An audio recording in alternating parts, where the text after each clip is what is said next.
बच्चों, स्वागत है आपका हमारे YouTube channel career makeup academics में। आज हम स्टार्ट करने वाले हैं क्लास 10th की एक्सरसाइज 1.2 और क्वेश्चन नंबर 1। तो क्वेश्चन नंबर 1 को स्टार्ट करते हैं। क्या है question? Prove that under root 5 is irrational. तो आपको प्रूव करना है कि अंडर रूट 5 जो है वो इरेशनल है। तो कैसे इसको प्रूव करना है, स्टेप टू स्टेप समझने की कोशिश करते हैं और आई होप कि आपको ये जो है वो अच्छे से समझ आ जाएगा।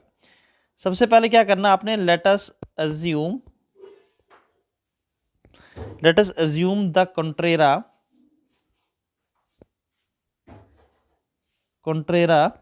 that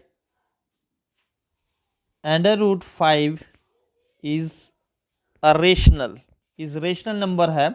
मानते हैं कि ये एक रेशनल नंबर है। तो रेशनल नंबर की कंडीशन क्या होती है?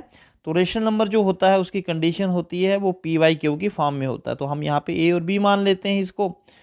तो अब देखिए ए और बी क्या होने चाहिए, ए एंड बी आर को प्राइम नंबर्स। तो को प्राइम नंबर कौन से नंबर होते हैं? को प्राइम वो नंबर जिनका HCF क्या होता है, 1 होता है। तो इसको हम रीअरेंज कर लेते हैं। तो ये क्रॉस मल्टीप्लाई होगा तो ये आ जाएगा आपका under root 5 b equals to में ए। अब आपने क्या करना, नेक्स्ट स्टेप में स्क्वेयर कर देना, स्क्वेयरिंग बोथ साइड। तो दोनों तरफ जब स्क्वेयर करोगे तो आपके पास कंडीशन कुछ इस तरीके से बन जाएगी, रूट हट जाएगा, 5b का स्क्वेयर इक्वल्स टू a का स्क्वेयर। तो यहाँ पे आपको एक चीज सामने दिखाई दे रही होगी, a स्क्वेयर जो है वो किससे डिवाइड हो रहा है? a square is divisible by 5 से डिवाइड हो रहा है, ठीक है।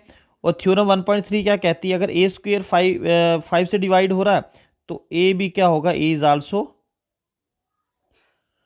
डिविजिबल बाय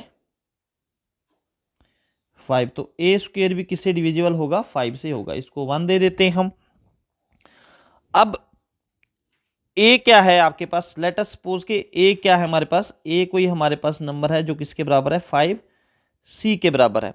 तो अब आप ये वैल्यू उठा के यहाँ पर डाल दो, ठीक है। जहाँ पर आपके पास a आता है तो वहाँ पे आप जो है 5b स्क्वेयर डाल दो और a स्क्वेयर की जगह आप ये वाली वैल्यू डाल दो। तो ये इसकी जगह डाल दो, ये उसकी जगह डाल दो। देखो a की जगह क्या आ गया, हमने डाल दिया 5b का स्क्वेयर और a स्क्वेयर तो ये आ जाएगा 5c का स्क्वेयर, ठीक है। 5c का स्क्वेयर करोगे तो क्या आ जाएगा आपके पास? तो ये आ जाएगा आपके पास 5 5 ज़ा 25, ये एज इट इज़ रहेगा, 5 5 ज़ा 25। तो 25c का स्क्वेयर आ जाएगा, 5 1 ज़ा 5, तो 5 5 ज़ा 25। तो आपके पास अब क्या आ जाता है? आपके पास आ जाता है b square equals to 5c square, ठीक है। तो इस कंक्लूजन से आपके पास क्या आता है? इस कंक्लूजन के बाद आपके पास आती है कंडीशन। यहाँ पे आप देखोगे तो b स्क्वेयर किससे डिवाइड हो रहा है? 5 से। b square is divisible by 5। b square जो है 5 से डिविजिबल है, तो थ्योरम 1.3 के अकॉर्डिंगली b भी क्या होगा? Is also divisible by 5। तो ये आ गया आपके पास कंडीशन नंबर 2। तो अब यहां पे देखोगे फर्स्ट और सेकंड में दोनों में कॉमन क्या आ रहा है? 5 5 आ रहा है ना। तो by first and second equation से क्या आ रहा है? हमने तो ऊपर माना था कि a एंड b हैव क्या आ रहा है? कॉमन फैक्टर यहां पे क्या आ रहा है इनका? 5 आ रहा है। तो एक्चुअल में हमने क्या माना था कि इन दोनों का ये दोनों क्या है? को प्राइम नंबर है। ए और बी क्या है आपके पास? को प्राइम नंबर है। ए एंड बी आर को प्राइम नंबर से, बट यहां पे इनका क्या आ रहा है कि 5 कॉमन फैक्टर आ रहा है। तो ये जो कंट्राडिक्शन अराइज हो रही है ना, ऊपर और नीचे वाले जो यहाँ पे ले लो, यहाँ पे आपके पास क्या था? बी था। ए और बी क्या थे आपके पास? दो को प्राइम नंबर्स थे। तो लेकिन जब हमने इन दो कंडीशंस को देखा तो यहां पर हमारे पास ए और बी क्या आ रहे हैं? आपके पास इनका जो कॉमन फैक्टर आ रहा है वो 5 आ रहा है। तो अब आप कह सकते हो कि this contradiction arise due to this contradiction arise due to our wrong assumptions.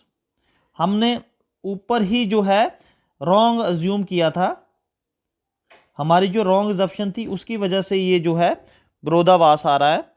ठीक है जी।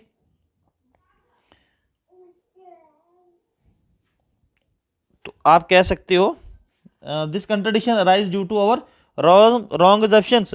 तो आप लिख सकते हो कि आपके पास जो √5 क्या है, √5 इज एन इरेशनल नंबर। ठीक है, तो क्या आ जाएगा, √5 is an irrational number. So we can say that √5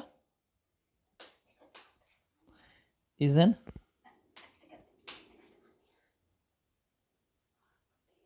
rational number. तो ये आपका क्वेश्चन था, और इस तरीके से आप √2, √6, √7 इस तरह के क्वेश्चंस को प्रूव कर सकते हैं। आई होप कि आपको क्वेश्चन नंबर 1 समझ आया होगा। अब वेट करें, दूसरी वीडियो भी जो है बड़ी जल्द अपलोड हो जाएगी। मुझे दीजिए जल्द। जय हिंद, जय भारत।